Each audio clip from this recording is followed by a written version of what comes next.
अस्सलाम वालेकुम। आज की सबसे अहम खबर जो है वो तो कोरोना के हवाले से है, जिसने हमारे हमसाया मुल्क के अंदर तबाही मचाई हुई है। अल्लाह पाक उनकी हालत के ऊपर रहम फरमाए। लेकिन हमारे अपने मुल्क के अंदर भी सूरत हाल बहुत अच्छी नहीं है। अभी DGISPR ने थोड़ी देर पहले प्रेस कॉन्फ्रेंस के अंदर जो अनाउंसमेंट्स की, तो उससे एक चीज़ बिल्कुल क्लियर है कि हम एक एमरजेंसी सिचुएशन का हमें सामना है, जहां ऑक्सीजन जो मुल्क के अंदर पैदा होती है उसका 75% ऑलरेडी हेल्थ सेक्टर में कंज्यूम हो रहा है। और अगर सूरत हाल बिगड़ती है, अल्लाह ना करे ऐसी सूरत हाल आए, तो बाकी जो इंडस्ट्रियल सेक्टर भी कंज्यूम कर रहा है ऑक्सीजन, उसको भी डाइवर्ट करना पड़ेगा। जो परसेंटेज है, जो नंबर है डेथ्स का, वो ग्लोबल एवरेज से हम एक्सीड कर गए हैं शायद पहली दफ़ा जब से ये कोरोना की वेव आई हैं। और बहुत नामुनासिब SOP की इन्फोर्समेंट है, उसी को सामने रखते हुए फ़ौज को पूरे मुल्क में आर्टिकल 245 के तहत डिप्लॉय कर दिया गया, जिसमें से 16 ऐसे शहर हैं जहां पर पॉजिटिविटी रेट बहुत ज़्यादा है। तो वहां इन्हांस डिप्लॉयमेंट उसकी उनकी ड्यूटियां और उनकी फ़्राइज़ जो है बाकी शहरों की निस्बत ज़्यादा मौसर तरीके से इन 16 शहरों के अंदर सामने आएंगे। ये तो आज के प्रोग्राम का हमारा मेन टॉपिक रहेगा। लेकिन प्रोग्राम का आगाज़ हम मसला कश्मीर के हवाले से करेंगे, और मसला कश्मीर से भी मकबूजा वादी के अंदर जो सूरत हाल है उसको सामने रखें। और एक बैक चैनल कॉन्टैक्ट, बार बार उसकी खबर चल रही है कि पाकिस्तान और भारत में कहीं पहले UK में फिर UAE में बातचीत का एक अमल जारी है। उसके ऊपर लेटेस्ट अपडेट ये है कि ये जो बायलैटरल कॉन्टैक्ट है, ये बैक चैनल ISI और रॉ के लेवल के ऊपर है। पाकिस्तान से DGISI जो हैं वो बराह रास्त इस प्रोसेस को लीड कर रहे हैं, और दूसरी तरफ से जो इंडियन रॉ चीफ हैं वो, या अजीत डोवल, वो चंद एक मीटिंग में वो शामिल रहे। अब इसमें ऑप्शंस क्या क्या, मुमकिन हल क्या हो सकते हैं, इसके ऊपर तो अपने मेहमान से पूछेंगे। लेकिन 2-4-5 चीज़ें ऐसी हैं जो बड़ी अहमियत की हामिल हैं। एक तो ये है कि पाकिस्तानी जो अस्करी ज़राए हैं वो कहते हैं कि हमारे ऊपर कोई दबाव नहीं है कि हमने ये भारत से इस मसले के ऊपर ज़रूर किसी एक ख़ास नुक्ते के ऊपर अंडरस्टैंडिंग करनी है। लेकिन 3-4 मौके माजी में जो भी आए उसको लेकर हम किसी मंतकी अंजाम तक पहुँच नहीं पाए। तो अभी एक टर्म यूज़ की जा रही है, स्ट्रेटिजिक पॉज। ये एक, मैं अपने मेहमान से ही चाहूँगा इसकी वजाहत करें। स्ट्रेटिजिक पॉज लिया जाए और कुछ इश्यूज़ को, जो हल तलब इश्यूज़ हैं जिसमें सियाचिन है, सर क्रीक है, या और बायलैटरल इश्यूज़ हैं, मकबूजा वादी को छोड़कर अगर बाकी तनाज़ात पहले हल हो सकते हैं तो उनको कर लें, और साथ साथ मसला कश्मीर को टेबल टॉक से आगे बढ़ाते जाएँ। ये ओवरऑल कॉन्टेक्स्ट है उन टॉक्स का। हमारे साथ जो इस सेगमेंट में मेहमान शख्सियत हैं, वो इस मसले के ऊपर ख़ुद जनरल परवेज़ मुशर्रफ के ज़माने में जब बहुत ज़्यादा पेशरफ्त हुई तो उनमें उनका बड़ा कलीदी किरदार था। खुर्शीद महमूद कसूरी साहब, पाकिस्तान के फॉर्मर फॉरेन मिनिस्टर हैं। कसूरी साहब, अस्सलाम वालेकुम। वालेकुम अस्सलाम। कसूरी साहब, स्ट्रेटिजिक पॉज से ही पहले स्टार्ट करते हैं। ये क्या है स्ट्रेटिजिक पॉज की टर्म को आप कैसे वजाहत करेंगे? देखिए, ये जिन्होंने कहा है उनके जहन में कई चीज़ें होंगी, मैं अंदाज़ा ही लगा सकता हूँ कि ये है कि पहली चीज़ तो है कि मसला का हल वो तो होगा बाद में। अभी ये है कि जो कश्मीर की सूरत हाल है वो, उसमें सबसे बड़ा ह्यूमन राइट्स का इशू है। कश्मीर का सलूशन लाजमी ज़रूरी है, उसके बगैर पाकिस्तान इंडिया के हालात नॉर्मलाइज नहीं हो सकते। लेकिन सरेदस्त जो पहली रिक्वायरमेंट होगी कि ह्यूमन राइट्स वायलेशन बंद हो, और उसके भी दो हिस्से हैं। ह्यूमन राइट्स वायलेशन एक तो ऑब्वियसली जो पहले हो रही थी वो ये थी कि वहाँ फौज जुल्म कर रही थी, और उसकी इतनी कहानियां थी। पाकिस्तानी मीडिया की तो मैं बात ही नहीं कर रहा, मैं तो वर्ल्ड मीडिया की बात कर रहा हूँ। और वो मीडिया जो इंडिया को बिल्ड करना चाहता है against China, Washington post, New York times, wall street journal, Europe के सारे अखबार, वो सारे के सारे जो थे उनकी ग्राफिक डिटेल्स दे रहे थे। फिर उन्होंने एक बहुत जुल्म किया, वो जो है कि जब कोरोना वायरस हाइट पे था उस वक्त, तो उन्होंने 4G नेटवर्क ही बंद कर दिया कि लोगों का कांटेक्ट ही खत्म हो जाए एक दूसरे से। तो मैं ये समझता हूँ कि अगर कसूरी साहब, ये जो स्ट्रेटिजिक पॉज है, तो हम इसको ये कह सकते हैं कि वहाँ पर जो हॉस्टिलिटीज़ हैं ऑन ग्राउंड, उसको कम करने के लिए जो इकदामात ले सकता है भारत भी, या पाकिस्तान जहाँ मावनत कर सकता है उसको लिया जाए। ये स्ट्रेटिजिक पॉज होगा जहाँ बातचीत के लिए थोड़ी सी एक स्पेस पैदा हो जाएगी। जी, बातचीत के लिए होगी। जब हल की बात आएगी वो एक स्टेज दूसरी है, लेकिन हल के लिए जरूरी है कि पर्पसफुल डायलॉग हो। पर्पसफुल डायलॉग तो हो ही नहीं सकता था जिस हिसाब से रोजाना लाइन ऑफ कंट्रोल पे बमबारी हो रही थी, जिस तरह सिविलियंस मारे जा रहे थे और फौजी भी जो कैजुअलिटीज हो रही थी दोनों साइड पे। तो मैं ये समझता हूँ कि अगर आपको कोई डायलॉग करना है तो माहौल तो होना उसके लिए। तो अभी जो सबसे बड़ा मसला बन गया है, और उसमें फ्रेंकली स्पीकिंग एक और बड़ा मसला है, वो ह्यूमन राइट्स के जुमरे में आता है कि आर्टिकल 35 को हम 370 की बात करें, वो आर्टिकल 35 जो है उसमें उन्होंने इजाजत दी है, उसमें कानून में, कि जो लोग 10 साल या कोई ऐसी टर्म है इंडियन आर्मी में सर्व किया हो या ब्यूरोक्रेसी में सर्व किया हो, उनको राइट मिल जाएगा वहां। तो उस पर नेचुरली एक ड्रेड है वैली में, पाकिस्तान में, कि जो डेमोग्राफिक उसका कैरेक्टर बदला जा रहा है। यानी अगर ह्यूमन राइट्स की वायलेशन बंद नहीं होती और डेमोग्राफिक कैरेक्टर के बदले जाने के खतरात या खदशात या उसके कुछ मज़ाहिर नजर आने लगे तो बातचीत तो बिल्कुल बेमकसद हो जाएगी। इन चीजों पे तो बहरहाल क्योंकि ये पब्लिकली गारंटीज नहीं दी जा सकती, ये तो प्राइवेटली ही हो सकता है। और जब लोग कह रहे हैं को डिनाई भी कर रहे हैं पाकिस्तान में, तो इसको हम कह गए डिप्लोमेटिक लैंग्वेज में क्या प्लॉजिबल डिनायबिलिटी। दो चीजें थी ना, जो 5 अगस्त का एक्शन था उसमें उन्होंने रिवोक कर दिया आर्टिकल 370, उसके ऊपर हमारी एक 1950s की भी पोजीशन है। फिर 35A है जो बेसिकली वो डेमोग्राफिक्स और दूसरी चीज़ों को डील करता है। तो क्या हमें ये एक शर्त रखनी चाहिए कि 370 और 35A पहले रिस्टोर हो फिर बातचीत होगी, या ये शर्त नहीं रखनी चाहिए? आप क्या कहते हैं? इस पे कुछ क्लैरिफिकेशन की जरूरत है। मैं इस पे बात करना नहीं चाह रहा था, आप मुझे कंपेल कर रहे हैं, लेकिन मैं इस पे यही कहूंगा पाकिस्तान का क्या स्टैंड रहा है तारीखी तौर पे। हमारा स्टैंड तो ये रहा है कि United nation security council resolutions, यानी ये हमारा लीगल जो क्लेम है कश्मीर पे वो उसकी बुनियाद पर है। वो कहते हैं कि महाराजा ने एक्सेशन किया, जिसको हम क्वेश्चन करते हैं, और हम क्या हिस्टोरियंस ने भी इसको कईयों ने क्वेश्चन किया, लेकिन हमारा क्लेम उस पे है। आर्टिकल 370-35 उसके नतीजे में आए जो पंडित नेहरू का मुआहदा हुआ शेख अब्दुल्ला के साथ। अब ये बात समझने की जरूरत है कि जहां तक इनका है, हमने क्यों इससे आइडेंटिफाई किया। हमने इसलिए नहीं कि हमारा केस इसमें बेस्ड है, हमारा केस तो और है, हमारी यूएन सिक्योरिटी काउंसिल रेजोल्यूशंस। लेकिन हर हुकूमत ने ये कहा कि अगर भारत एक कदम लेगा तो पाकिस्तान 2 लेगा, विच मीन्स कि अगर वो आगे चलेंगे तो फ्लेक्सिबिलिटी दिखाई जाएगी। यानी कि अयूब खां, उससे पहले लियाकत अली खां ऑनवर्ड्स, मैंने तो किताब में उनके बयानात तक दिए हैं, सब ने कहा है despite UN security council resolutions कि बातचीत के जरिए हल होगी। बातचीत, एक पार्टी फ्लेक्सिबिलिटी दिखाएगी, दूसरी भी दिखाएगी, लेकिन केस हमारा वहां है। 35 और 370 जो है ये थे शेख अब्दुल्ला और पंडित जवाहरलाल नेहरू के एग्रीमेंट के नतीजे में मोरज़े वजूद में आए। लेकिन हमने इसलिए आइडेंटिफाई किया कि जिस तरीके से भोंडे तरीके से मोदी हुकूमत ने इनको उड़ाया है, वो इस बात की गारंटी थी या शहादत थी कि वो उनकी जो आइडेंटिटी है उसको खत्म करना चाहती है।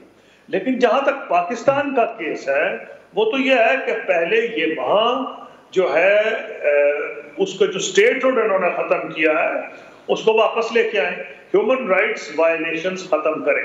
नेचुरली जब बात आगे चलेगी तो फिर पाकिस्तान कहेगा कि आपने उनकी डिग्निटी पे अटैक कर दिया है, तो 370 में भी बात होगी। लेकिन जो बुनियादी मामला है वो ये है कि ह्यूमन राइट्स वायलेशंस बंद करें।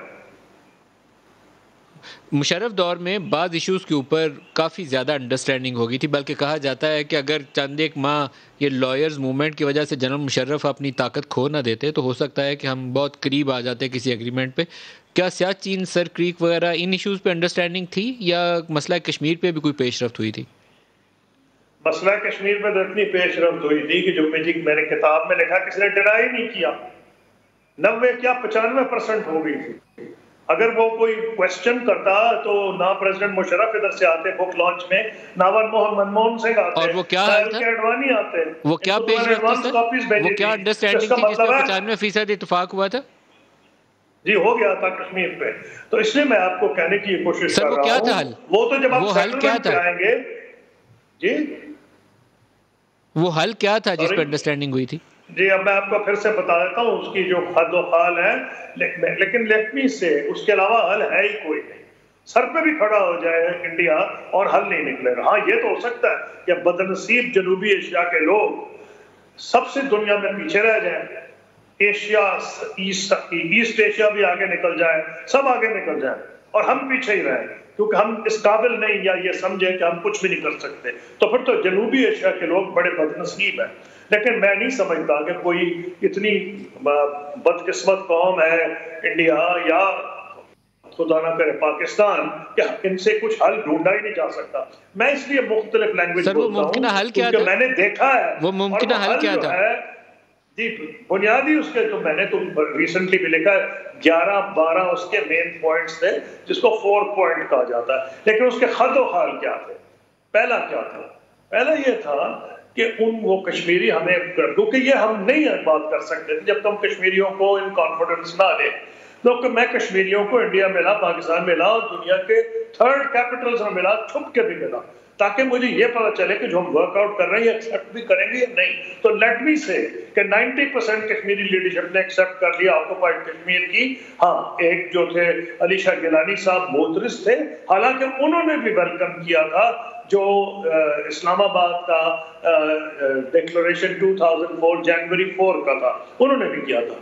अच्छा उसके खदो हाल एक तो ये थे कि वो कहते थे कश्मीरी हम तो खत्म हो जाएंगे और आपकी बातचीत जारी रहेगी। पहले तो उनका भारत की फौजें निकाल रहे यहाँ से, जो हमारे शहरों में खड़ी है, हमारी खवातीन निकलती हैं, बच्चे निकलते हैं, वो जहनी मफलूज हो गए हैं, इनको हटाए वहां से।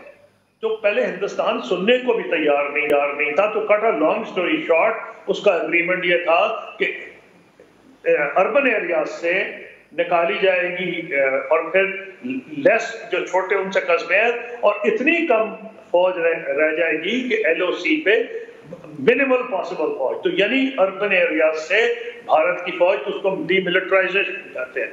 दूसरा उनका ये था कि मैक्सिमम ऑटोनॉमी होगी, इफेक्टिवली शॉर्ट ऑफ सॉवरेंटी, क्योंकि इंटरनेशनल रिलेशंस और डिफेंस जो है वो पाकिस्तान इंडिया के हाथ में है इस वक्त जो डिवीजन है, लेकिन इफेक्टिवली वो सेल्फ गवर्निंग टेरिटरीज बन जाएंगी, सेल्फ गवर्नेंस उनमें मैक्सिमम होगी।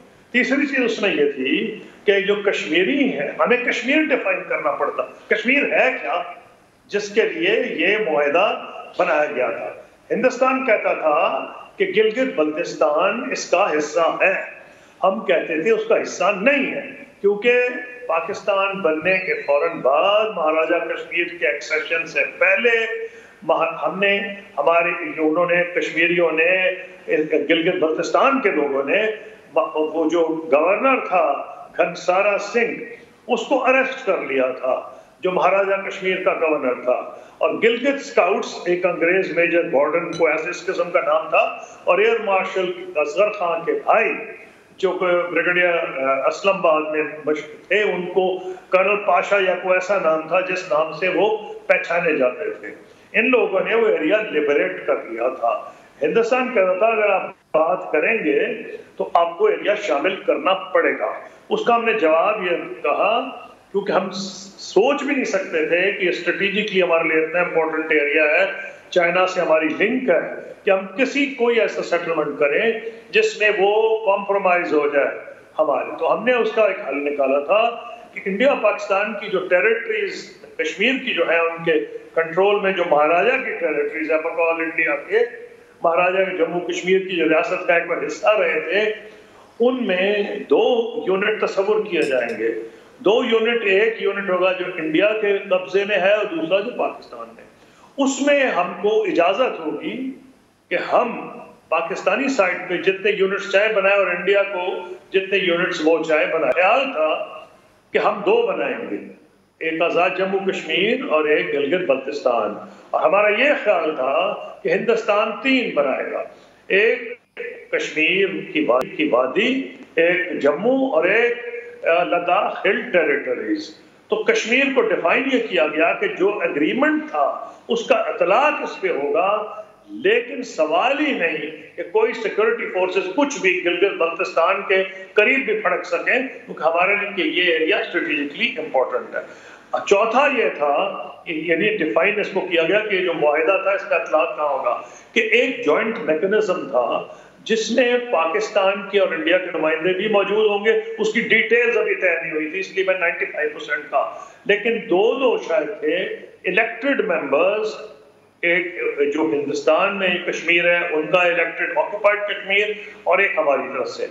ये उसके मेंबर्स होंगे 2 या 3, एक मुतय्यन नंबर था, ये मेंबर्स होंगे और पाकिस्तान इंडिया के लोग वहां बैठे होंगे इन सम कैपेसिटी और द अदर। वो कैपेसिटी अभी डिटरमिन नहीं हुई थी, और ये इनको बहुत इंपॉर्टेंट इश्यूज दिए गए थे apart from education, culture, health. सबसे इंपॉर्टेंट था जो वाटर रिजर्वायर्स है, क्योंकि इंडिया पाकिस्तान कश्मीर पे जंग लड़े ना लड़े, अगर पाकिस्तान के पानी पे खतरा हुआ तो फिर जंग हो जाएगी, और ये अमेरिकन सेनेट ने भी कहा है कि खतरा जंग का उस सूरत में।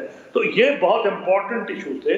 फिर उसमें एक ये था कि जो सारा एरिया है, हमें ये डर था कि अगर वो इंडिया को भी डर था, पाकिस्तान को भी डर, कि जो भी सेटलमेंट करेंगे इंडिया की ऑपोजिशन कहेगी कि पाकिस्तान को मनमोहन सिंह ने बेच दिया कश्मीर, और पाकिस्तान की ऑपोजिशन कहेगी कि मुशर्रफ ने बेच दिया इंडिया को कश्मीर।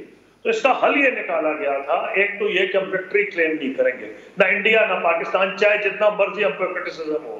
लेकिन जो लिख के हल निकाला गया था वो ये था कि हर साल वज़राए खारजा, उसको कहते थे हम रिव्यू मैकेनिज्म, उसको देखेंगे कि कोई अनएंटिसिपेटेड डिफिकल्टीज तो नहीं आ रही, और 15 साल के बाद रिव्यू की गुंजाइश थी कि अगर इंडिया की कोई पार्टी या पाकिस्तान की पार्टी कहती है कि आपने तो अच्छा अग्रीमेंट नहीं किया, तो हम कहते भाई आप आके बेहतर कर लीजिएगा। तो और उसके बहुत से थे, treaty of peace, security and friendship. फिर ये था कि जो इलेक्शंस हैं, क्योंकि हिंदुस्तान में बाकी इलेक्शन फेयर होते थे, कश्मीर के नहीं होते थे, तो इंटरनेशनल ऑब्जर्वर्स बुलाए जाएंगे, दोनों इलेक्शन हमारे भी उनके भी ऑब्जर्व करने के लिए, वगैरह वगैरह। तो 11 फिर थी कि जो टेररिज्म है उसको भी नवे करने के लिए, यानी कि उनको हमने DDR की टेक्निक्स दी कि हमने लोगों के लिए कैंप कायम किए थे, वो सब उसमें मैंने दिया हुआ है, और वो सीक्रेट नहीं है, मेरी किताब में भी उसको लिखा है। तो ये हम इस इंडिया जो है ये इतना मुआहिदा 3 साल में हुआ कि कोई और इसके अलावा हल निकल ही नहीं सकता। ये क्यों मैं कहता हूँ, सही है इसमें कश्मीरियों की मैं यहाँ आपको इस सेगमेंट से अभी आपका शुक्रिया अदा करूंगा। ये बहुत अहम इशू है, लेकिन मैं चाहूँगा जो अभी मौजूदा भी सियासी जमातों के नुमाइंदे हैं हमारे साथ और हुक्मरान जमात से भी, उनसे भी इसके ऊपर राय लूँ। खुर्शीद कसूरी साहब आपका बहुत शुक्रिया। अली मोहम्मद खान वज़ीर मुमलिमानी अमूर और तलाल चौधरी साहब हमारे साथ शामिल हो रहे हैं, दोनों को वेलकम करूँगा। अली मोहम्मद खान, पहले आपसे स्टार्ट कर लें। ये टॉक्स का एक बाकायदा मैकेनिज़्म है जो एग्जिस्ट कर रहा है, पहले यूके में था, UAE में, और पाकिस्तान और भारत के इंटेलिजेंस हेड्स आपस में डिस्कस कर रहे हैं। पॉलिटिकल गवर्नमेंट की ओनरशिप कितनी है इस प्रोसेस के अंदर?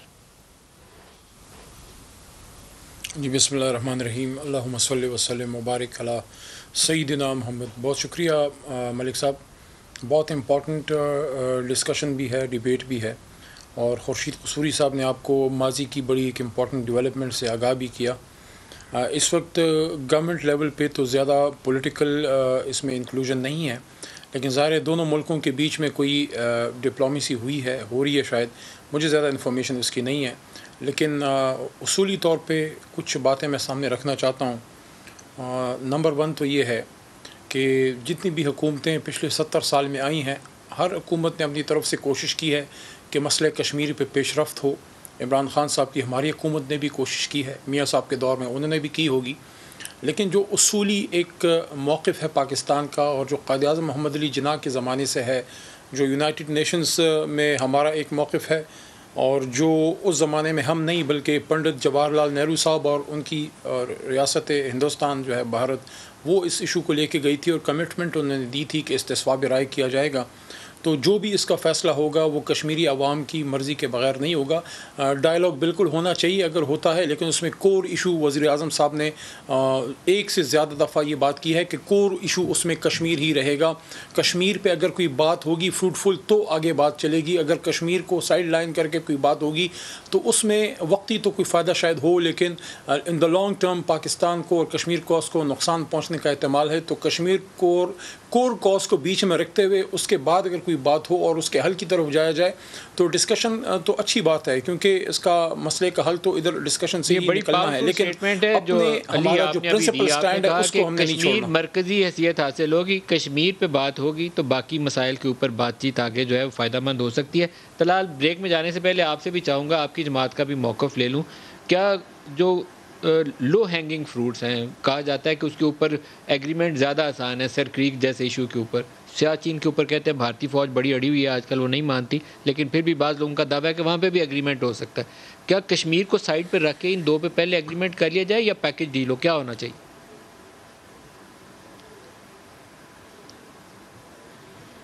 बिस्मिल्लाहिर्रहमानिर्रहीम। मलिक साहब, सबसे पहली बात तो ये है कि हुकूमत के अंदर और अदारों के अंदर एक लाइन नज़र आनी चाहिए।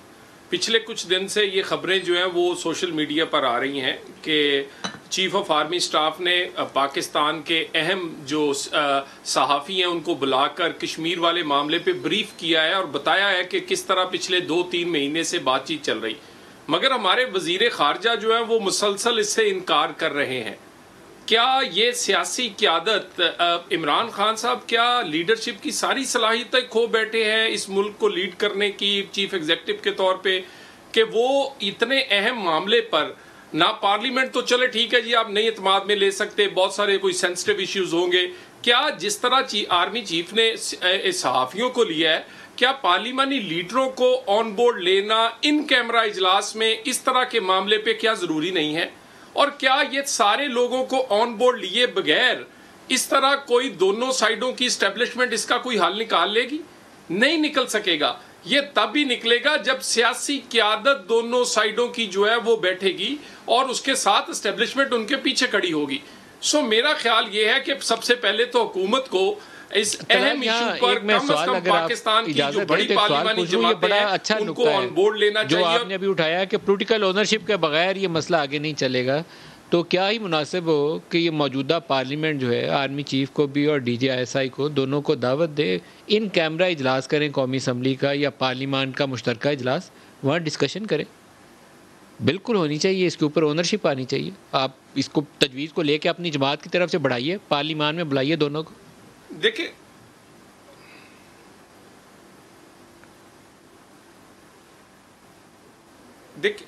मलिक साहब, ये मामला जो है ये हुकूमतों का है।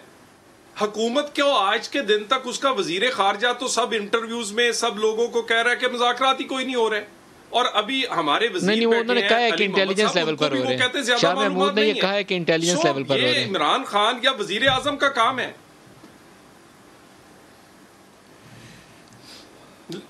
लेकिन मेरा ख्याल है मलिक साहब, मैं जितनी सूझबूझ रखता हूं कि इस मसले का हल जब तक दोनों साइडों की सियासी क़यादतें नहीं आएंगी, दोनों साइडों की इस्टेब्लिशमेंट इसका हल पायदार नहीं निकाल सकती। और माजी से और माजी के बेशुमार मुज़ाकरात जो कि अभी भी आप कसूरी साहब से बात कर रहे थे, वो इसलिए हल नहीं निकल सका था क्योंकि सियासी जो कुव्वतें थी दोनों साइडों की वो इस मुज़ाकरात या इस तरह की ऑन बोर्ड नहीं थी।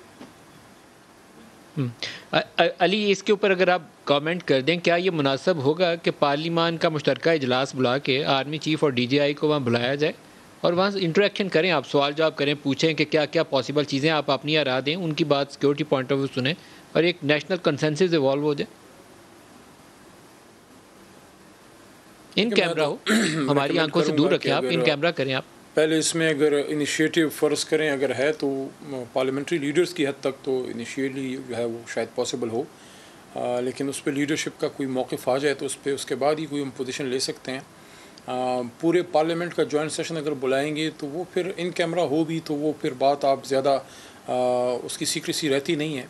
पार्लियामेंट्री लीडर्स की हद तक जो अभी तलाल साहब ने भी बात की है, मैं समझता हूँ समझ में आने वाली बात है। लेकिन सबसे पहले शाह महमूद साहब और हमारी फ़ॉरेन ऑफिस जो है इस पर कोई क्लियर बात करेगी तो उसके बाद ही बात आगे जाएगी, क्योंकि इंटेलिजेंस लेवल पे, एस्टैब्लिशमेंट लेवल पे तो हमेशा कोई ना कोई राब्ता रहता है, क्योंकि दो न्यूक्लियर स्टेट्स हैं। ऐसा नहीं हो सकता कि बिल्कुल कट ऑफ हों, क्योंकि किसी भी वक्त कोई भी गलत फहमी हो सकती है, जिससे 1 अरब और 40-45 करोड़ लोग हैं दोनों जानिब के मिला के, तो कुछ ना कुछ तो राब्ता आपका बहरहाल रहता है और रहना भी चाहिए, ताकि कम से कम एक मिनिमम लेवल ऑफ आपकी आपस में कोई ना कोई कोऑर्डिनेशन हो। लेकिन अगर इसमें बड़ी ब्रेक थ्रू होगी, उसमें ज़ाहिर है अगर कोई स्टेप आगे लिया जाएगा तो हुकूमत पाकिस्तान की पार्लियामान को, पॉलिटिकल लीडरशिप को, स्पेशली कश्मीरी लीडरशिप जो है उन सबको ऑन बोर्ड रखा जाएगा। लेकिन अगर सोल्यूशन की तरफ कोई पेशरफ्त होती है, मैं समझता हूँ कि वो कहते हैं ना कि let's give piece a chance, लेकिन विद द बिग प्रोविसो कि कश्मीर कॉज से 1 इंच हमने पीछे नहीं हटना। जो प्रिंसिपल स्टैंड है वो अपनी जगह पे है। शहीद वहाँ बेशुमार शहीद हुए हैं, बेशुमार वहाँ पे कश्मीरियों की कुर्बानियाँ हैं, 2-3 जंगें हम लड़ चुके हैं। इसलिए इस बात पे तो रेस्ट अश्योर कि पाकिस्तान अपने प्रिंसिपल स्टैंड से 1 इंच भी पीछे नहीं हटेगा। लेकिन गुफ्तगू के ज़रिए अगर कोई पेशरफ्त हो सकती है तो why not, provided Kashmir cause को। अच्छा, मैं ब्रेक की तरफ जाऊंगा, लेकिन एक बाकायदा हम इसको ऑफिशियल कोर्ट के तौर पर चला सकते हैं। और ये फाइनेंशियल टाइम्स लंदन में खबर आई और भारतीय अखबारात ने 3-4 इस पे आर्टिकल आए। ये बेसिकली लीक्स थी जो इंडिया से ओरिजिनेट की, और उन्होंने इस बातचीत का अमल जो यूके या यूएई में चल रहा था उसके ऊपर कुछ अपनी जो भी उनको इन्फॉर्मेशन थी उसके मुताबिक रिपोर्टिंग की। हमने उनसे जब इन खबरों के ऊपर सवाल जवाब पूछा ऐसे, तो मैं ये इन्वर्टेड कॉमास में कह रहा हूँ, हम चला सकते हैं इस खबर को भी, कि मसला कश्मीर पर बातचीत के लिए कोई दबाव नहीं है हमारे ऊपर कि हमने ये एग्रीमेंट करना है। बगैर किसी दबाव के पाकिस्तानी मफाद में बातचीत का अमल आगे बढ़ेगा। ये हमारा ऑफिशियल रिस्पांस है, बाकायदा इसको हम यूज़ कर सकते हैं। एक ब्रेक ले लें, ब्रेक के बाद इसके ऊपर और बात होगी।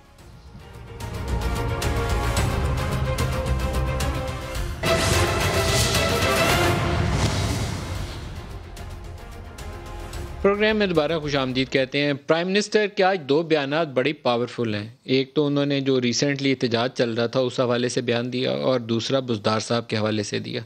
बुज़दार साहब के ऊपर बयान तो खैर प्राइम मिनिस्टर ने कमाल किया है जिस अंदाज में उन्होंने दिया, लेकिन दूसरा बयान पहले सुन लेते हैं। एहतजाज के ऊपर उन्होंने क्या कहा, दिखाइएगा।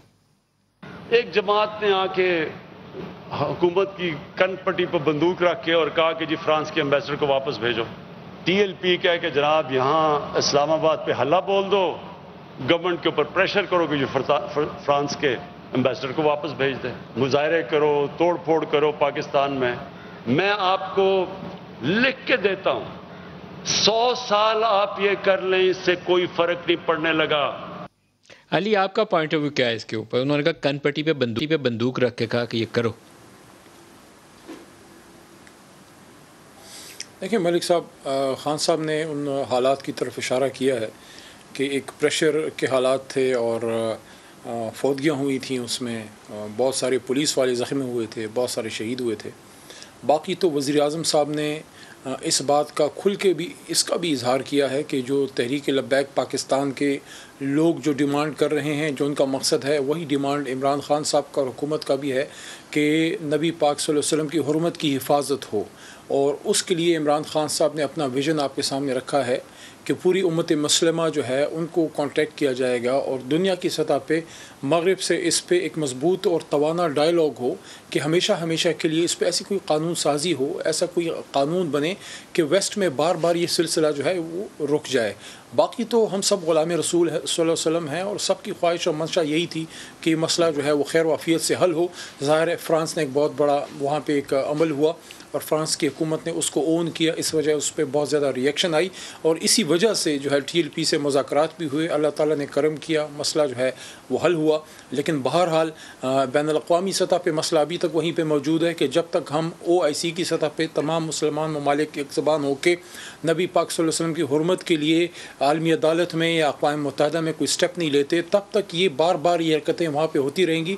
इसलिए वज़ीर आज़म साहब चाहते हैं कि मगरिब के साथ इस पर बाकायदा इंगेज किया जाए और ये मसला हमेशा के लिए इसका कोई सदेबाब निकले। तलाल आप क्या फरमाते हैं?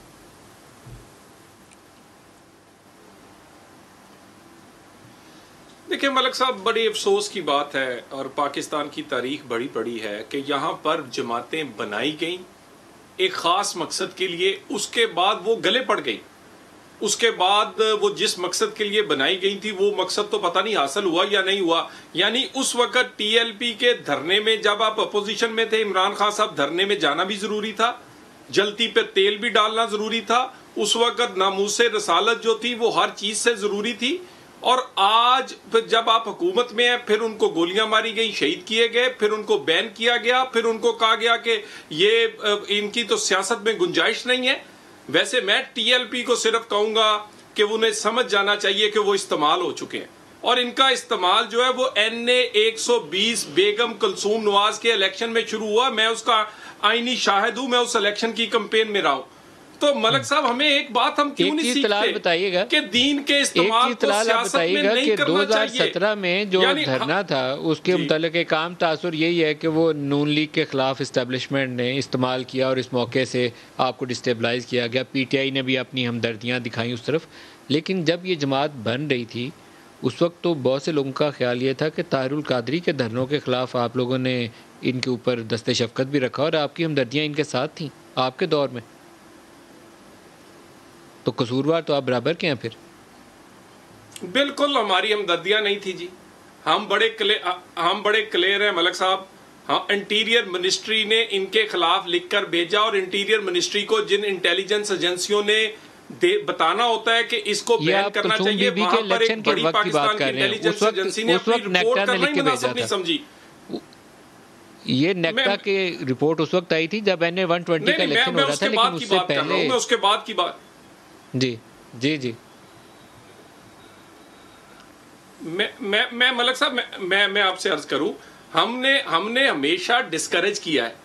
और ये लोग देखे ना, हमें हमारे मुंह पे तो स्याही माल दी, हमारे पे तो गोली चल गई, हमें तो वोट का नुकसान हो गया, हमारे तो हर जो हलका था उसमें मस्जिद जो था वो हमारे खिलाफ एक पूरे का पूरा मुखालिफ उनका ऑफिस बना हुआ था, वो हो गया, हमारा नुकसान हो गया। मुल्क का कितना फायदा हुआ जी, मुझे ये बताएं।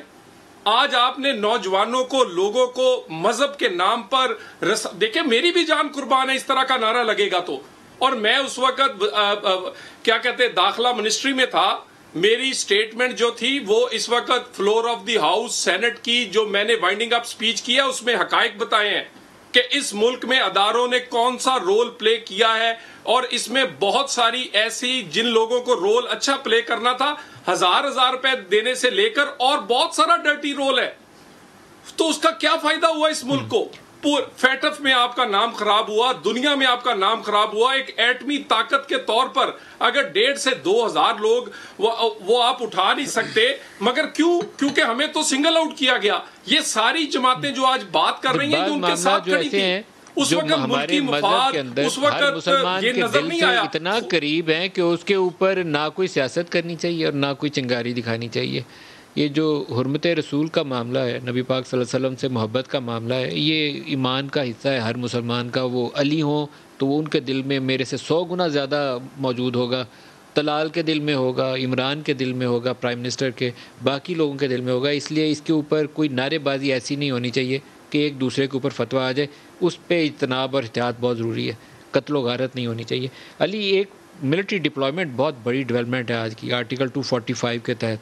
तो इसको आप किस तरीके से बयान करेंगे? आपकी हुकूमत का फ़र्ज़ था कि इसके ऊपर पेशबंदी करती, SOPs लेती, हम लोगों को डराते रहे कोरोना आ रहा है, कोरोना आ रहा है, कोरोना आ रहा है। अब हमने फ़ौज भेज दी, खुद इकदाम नहीं लिए। ख़ुद भी लिए और लेंगे भी। और फ़ौज का ऐसे नहीं है कि फ़ौज के हमने ज़िम्मे कर दिया है, सिर्फ वो एक एडिशनल सपोर्ट के लिए है।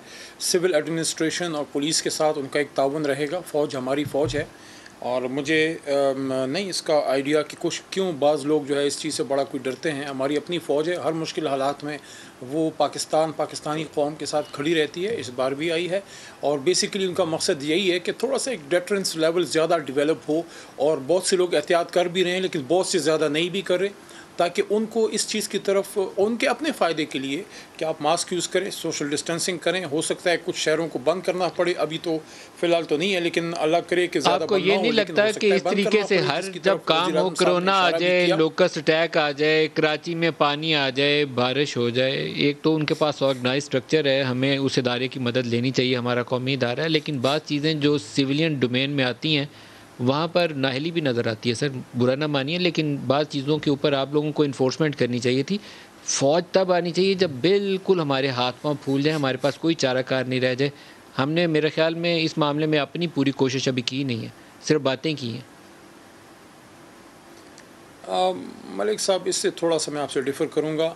एक बात से मैं आपके एग्री करूँगा, वो ये है कि सिविल एडमिनिस्ट्रेशन जो है उसका इसमें ज़्यादा रोल होता है और सिविल तरीके से इसको ज़्यादा मैनेज करना चाहिए, वो हम करेंगे। लेकिन इस बात से मैं नहीं एग्री करता कि अगर हाथ पाँव फूल जाएँ फिर बुलाएं, अगर खुदा न खास्ता एक बहुत बड़ी तादाद में लोग इफ़ेक्ट हो जाएं फिर बुलाएं, तो फिर तो खुद भी इफ़ेक्ट हो जाएगी। वो जो कहते हैं ना कि prevention is better than cure, तो एहतियात ही। अभी आप देखें हिंदुस्तान में, आप उनके सारे अमेरिका की भी फ़ौज उधर भेज दें तो क्या कर लेंगे, वो सारा उनके हाथ से निकल गया है। लेकिन इसमें एक नुक्ता मैं ज़रूर रखना चाहूँगा, वो ये है कि हम जो सियासी लीडरशिप है, हम लोग भी इस चीज़ का ख्याल रखें कि अपनी सियासत भी करें, लेकिन हमें पता हो कि यार ये रेड लाइन है, इससे आगे नहीं जाना। कि जब ये बात अपोजिशन की तरफ से होती थी, शुरू में हमें ये बड़ा कहते थे तलाल साहब की जमातें कि आप लोगों ने लॉकडाउन नहीं किया, आपने ये नहीं किया, इमरान खान साहब ने शुरू में बंद नहीं किया, स्मार्ट लॉकडाउन की तरफ गए कि लोगों की रोज़ी ख़राब ना हो। लेकिन जब यही हुकूमत उनको कहती थी कि आप जलसे ना करें, तो बाकायदा जलसों के स्टेज से हमारे अपोजिशन के दोस्त यह कहा करते थे कि क्या कोरोना सिर्फ अपोजिशन के जलसों में आता है। तो मैं समझता हूँ कि उनकी तरफ से जब ये मैसेजिंग गलत गई है अपोजिशन लीडरान की तरफ से, तो एक बहुत बड़ी तादाद में तो उनकी भी फॉलोइंग है, उसका असर अवाम में होता है कि यार लीडरशिप ख्याल नहीं कर रही। अब सब ये बात कर रहे हैं। अब सिंध में जो है बरादरी शाह साहब का आज मैं बयानात सुन रहा था कि वो लॉकडाउन करने की तरफ जा रहे हैं, स्कूल्स वगैरह क्लोज डाउन कर रहे हैं, इंटरसिटी ट्रांसपोर्टेशन को स्टॉप कर रहे हैं। मैं उनसे ये सवाल ज़रूर करूँगा कि आज से 1.5 महीना पहले जब हम आपको कह रहे थे, क्या उस वक्त आपके लीडर बिलावल साहब को या मरियम साहिबा को उस वक्त एहसास नहीं था? तो मैं ये समझता हूँ कि थोड़ी सी मैच्योरिटी पॉलिटिकल लीडरशिप को भी दिखानी चाहिए। तलाल से भी इस पे पूछ लें, हाथ से ना तलाल जो कुछ इस वक्त भारत के अंदर सूरत हाल है, 3.5 लाख मरीज एक दिन के अंदर आ रहे हैं और 2,500 अमवात रिपोर्ट हो रही हैं तलाल, और इंटरनेशनल मीडिया कह रहा है कि ये कोई 5 गुना तक अंडर रिपोर्टिंग कर रहे हैं अमवात को, क्योंकि वहाँ खुले मैदानों में रख के वो जो जलाते हैं उसको जला रहे हैं, वहाँ पे जगह नहीं है, उनके वो शमशान घाट जो होते हैं वहाँ जगह नहीं है। वो इतनी बुरी सूरत हाल है। तो हमें कुछ शहरों में जहाँ 15% 14% पॉजिटिविटी रेट है वहाँ लॉकडाउन करना चाहिए, और वो ज़्यादा शहर पंजाब के हैं तलाल।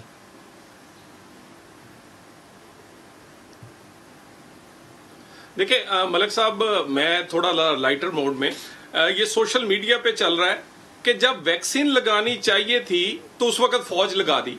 भाई 2 फौजी मेरे इर्द गिर्द खड़े कर देंगे, उससे मैं नहीं बचूंगा, मुझे वैक्सीन चाहिए। मलिक साहब, दुनिया ने लॉकडाउन भी करके देख लिया, दुनिया ने फौज लगा के भी देख ली, दुनिया ने पाबंदियां लगा के भी देख ली, आखिर हल निकला है तो वैक्सीन से निकला है। और वैक्सीन मेरी कहां है? कितना इंतजाम है? मुझे चले जी फौज लगा दे, लॉकडाउन कर दे, मुझे कोई लाहे अमल दें जी पाकिस्तान को कि यार हम 6 महीने में वैक्सीन लगा देंगे, साल में लगा देंगे, हम नॉर्मलाइज कर देंगे। दुनिया में सफरी पाबंदियां हम पर लग रही हैं, हम रेड, वो जो मुमालिक है रेड लिस्ट में, उसमें जा रहे हैं। और मुझे ये लगता है कि ये बड़ा पता नहीं कितना तवील चलेगा। बैनुल अक़वामी इदारे लिख रहे हैं कि 10 साल लग जाएंगे हमें सिर्फ 70% तक को वैक्सीनाइट करने के लिए, वैक्सीन लगाने के लिए। उसके बाद मुझे दिखे ना, हमें कोई लाहे अमल दे मुस्तकबिल का, सिर्फ डंग टपाव ना करें कि आज लॉकडाउन कर दें, परसों स्कूल बंद कर दें। अभी के दिन तक ये 1.5 साल से कोई लाहे अमल देने में नाकाम है। और ऊपर से सबसे बड़ी नाकामी कि पाकिस्तान की बड़ी जमातों को क्यों ऑन बोर्ड नहीं लेते, कि कौन रोकता है इनको? और मेरे भाई इसमें क्या हर्ज है? क्योंकि हम भी उस एफर्ट में शामिल होना चाहते हैं अगर लोगों की जान बचानी है। अली एक बहुत बड़ा मेरे ख्याल में चैलेंज है इस वक्त हमारे सामने, इस पे किसी की भी सियासत नहीं होनी चाहिए, लेकिन वो शहर जैसे लाहौर की सूरत हाल है, बहुत वल्नरेबल है इस वक्त लाहौर के शहरी। आपको हफ्ता बंद कर देना चाहिए, उसको कोई मज़ायका नहीं है, इसमें लोगों की ज़िंदगियों का तहफ़्फ़ुज़ है। लंबा लॉकडाउन हम नहीं अफोर्ड कर सकेंगे, मैं टोटली मुतफ़िक हूँ आपकी हुकूमत के इस नुक्ते से, लेकिन 5-7 दिन की स्पेस तो पैदा करें। 90% अगर हॉस्पिटल यूटिलाइजेशन हो गई है तो उसके लिए गुंजाइश तो हो, कोई 10-20% नीचे आ जाए। हाँ, ये बिल्कुल लॉकडाउन जो है एक ऑप्शन है, लेकिन वो लास्ट रिजॉर्ट के तौर पे होगा। स्मार्ट लॉकडाउन जो पहले हमने किए, अल्लाह ताला के करम से अल्लाह ने हमें इससे निकाला भी। बर वक्त फ़ैसले भी किए गए, तो वो भी किया जाएगा। वैक्सीनेशन की तरफ तलाल चौधरी साहब ने बात की है, वैक्सीनेशन को बढ़ाया जा रहा है, लेकिन शायद उनको भी पता है, सबको पता है कि पाकिस्तान में इसकी वैक्सीन तो बनती नहीं है, और जिन ममालिक से हम मंगवा रहे हैं वो उनकी हमारे साथ एक अच्छी कोऑर्डिनेशन है, लेकिन उनके अपने ममालिक में भी बेशुमार जो है उनको भी ज़रूरत है। हिंदुस्तान की अपनी एक प्रोडक्शन थी, कोवैक्स वालों ने उनसे बात भी की, लेकिन ज़ाहिर है उनको अपनी डिमांड इतनी बढ़ गई कि वो शायद प्रोवाइड ही ना कर सके। बहरहाल ये एक वैलिड बात है कि इतने करोड़ों की आबादी को कब तक हम प्रोवाइड कर सकेंगे। महदूद वसाइल हैं, कोशिश की जा रही है कि ज़्यादा से ज़्यादा जो है वो प्रोवाइड किया जाए, लेकिन बहरहाल ये एक बहुत बड़ा चैलेंज है। मिलिट्री को डिप्लॉय करना, अली मोहम्मद खान और तलाल चौधरी साहब, आप दोनों आज के लिए इतना ही इजाज़त दीजिए। खुदा हाफिज़।